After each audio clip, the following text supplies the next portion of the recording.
An AI model with 1 million context window forgets the instruction you gave it 600,000 tokens ago. The model attention is spread so thin across the available tokens that the signal disappears inside the noise. The video is about that gap, why it exists, what are the benchmarks that actually measure it, and how do people overcome it. A context window is a total amount of tokens a model can hold during a single inference call. Every word, every piece of code, every image, every anchor gets transferred into what is called tokens. A token is roughly 3/4 of an English word. So imagine for 1 million tokens you would get roughly 750,000 words, which roughly equates to the whole trilogy of Lord of the Rings. The model reads all the tokens that you send to it and then produces one new token at a time. The internal state the model builds while reading your request is called key cache, short for key value store. It lives in GPUs and it builds that whole state during your request. The model is stateless in nature, so it has no memory of what you were saying to it yesterday unless your application, which in this case can be a ChatGPT application, Claude, or whatever, adds the transcript from yesterday or maybe some snippets of the memory to supply to your initial request. So the context window actually works as the whiteboard that gets cleaned between the requests. Every large language model launch since the last 2 years has been kind of a race of who gets the more context window. First, the Gemini tries to ship 2 million tokens, then Llama 4 Scout announces that they will have 10 million tokens. Now Claudes also have 1 million tokens for Sonnet and for Opus. A company called Magic.dev has a research model and they claim they were able to up the context window up to 100 million tokens. And the numbers that they say is technically a number that each of those models will accept as the input. That number doesn't actually tell you how well the model will be able to process all of that information though. The main benchmark all of those labs use to validate their claims is called needle in the stack. You take a very long, irrelevant document and then you place a very specific sentence somewhere inside that doc. Then you ask your model to retrieve it. And the idea is that the model will pass if it is able to retrieve this kind of sentence and produce it to the user. But the problem of this benchmark is that the sentence is usually not semantically correlated with the rest of the document. So for the model it's quite easy to actually retrieve something that stands out. But for the frontier models, this became one of the good ways for them to promote their model and say that their context window actually works. So when the researchers build tests that ask for anything more than the exact retrieval, the number essentially collapses. NVIDIA Ruler benchmark, published at 2024, measures what they call effective context lengths, the longest sequence at which a model is still accurate enough to be useful. GPT-4 ships with 128,000 token window, and Ruler measures its effective context at 64,000. Adobe Research went one step further in 2025 with the benchmark called NoLiMA, short for No Literal Match. They stripped the lexical overlap between the needle and the question, so the model has to do actual associative reasoning to find the answer. For GPT 4.0, it started with 99.3% accuracy under 1000 token context window. By 32,000 tokens, the same model drops to 69.7%. 10 of the 12 models they tested fall below half of their short context baseline by 32,000 tokens. Every one of those models advertises at least 120,000 tokens of the context. There is also a second phenomenon, and it's called lost in the middle. In 2023, Stanford paper did a research experiment. They placed 20 different documents and they hidden an answer somewhere in that document, randomized it between the runs and then graphed the accuracy based on the position of the original answer. The shape of the graph that they got as the result was the U shape. The model was really excellent at retrieving information from the first document and from the last documents. When the model had to retrieve something in the middle, it essentially almost always failed. And by failing, I mean it lost like 30% points in accuracy doing so.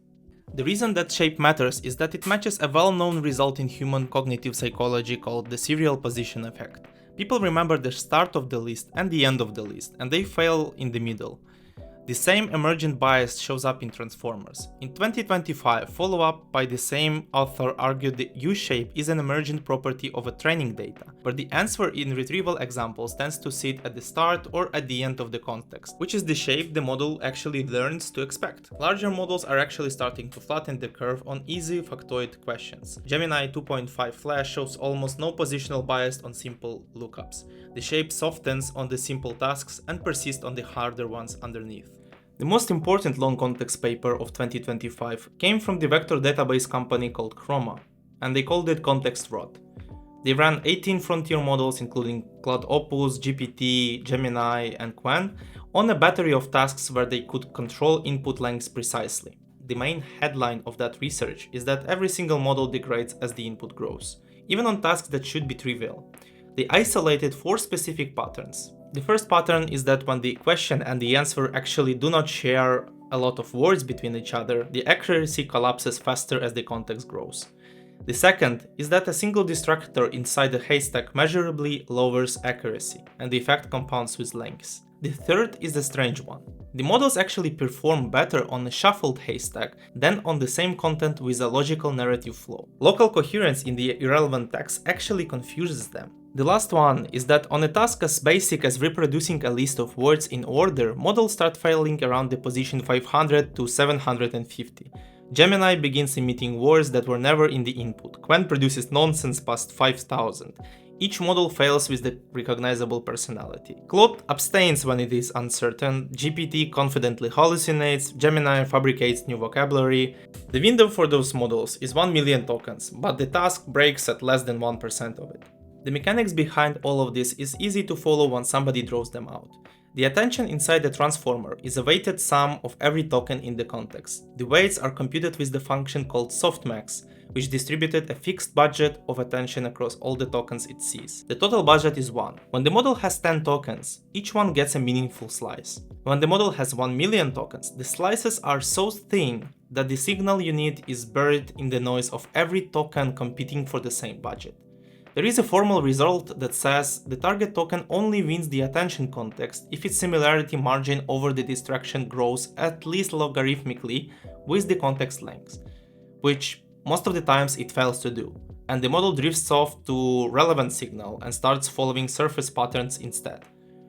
The second piece is positional encoding, which is how the model knows where each token sits in the sequence. The dominant scheme today is called ROPE, Rotary Positional Embedding. It was trained on the sequence much shorter than the ones people now feed into. To extrapolate, the engineer used a technique called yarn and NTK scaling, which stretched the positional math past beyond its training distribution. And it actually works inside the training range. Past that range, every position the model sees is technically out of distribution and the degradation curve is measurable. The third piece is attention sinks. A research from MIT in 2024 found that the first few tokens of any sequence absorb a disproportionate share of attention across every layer, almost like a sponge. Drop them from the cache and the model collapses. Keep them and the model can stream forever. The behavior part is why start of the prompt actually gets remembered better than the middle. Since the effective context window is much shorter than the advertised one, people who actually build AI production system has started to build a discipline around it and have their own rules on how to manage context properly. Andrei Karpathy actually called this context engineering in the mid-2025 and the word stuck. The main idea goes something like this. Imagine you have a PC. Large language model is your CPU.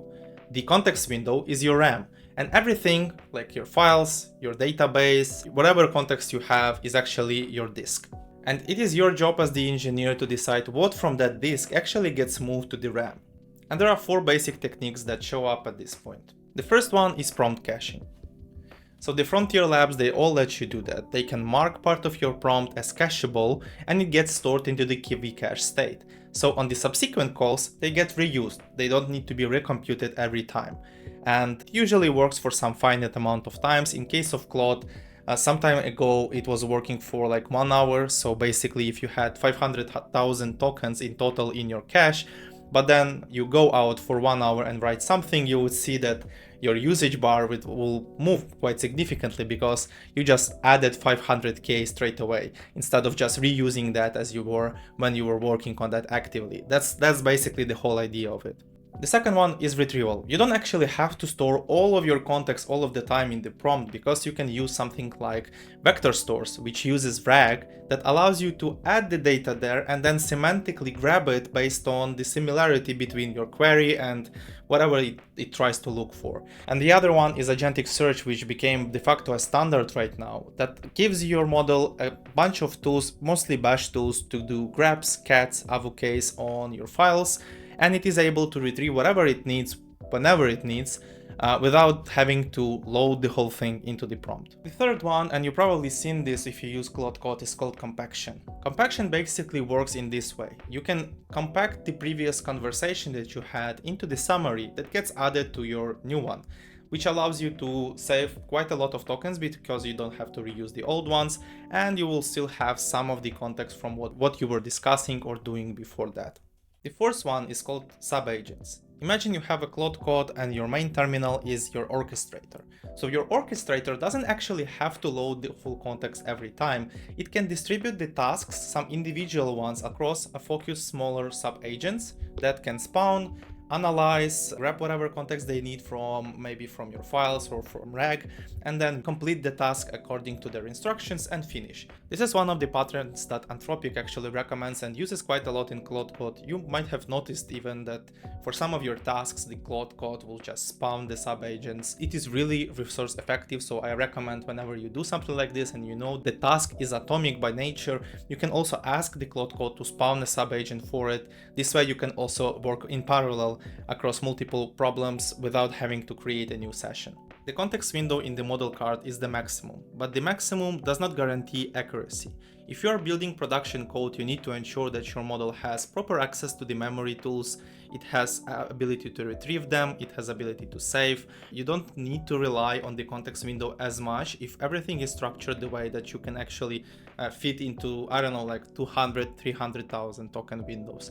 Otherwise, I don't think we are there yet to use the full potential of multi-million token windows. We need to plan for much smaller chunks. Options that I shown you today actually help you do that. So yeah, hopefully it was useful. If you guys want to learn how to build agents in production, how to set up MCP tools, work on the multi-orchestrator setups, or how to fine-tune a model perhaps on the real GPUs, preparato.com/labs has all of that. We also rent the GPUs for you when you do the labs, so you can run some local models, you can fine-tune, you can also work with the Kubernetes cluster because we have some labs on the infrastructure as well. So if you're interested, please go visit that and subscribe for the next one. Thank you.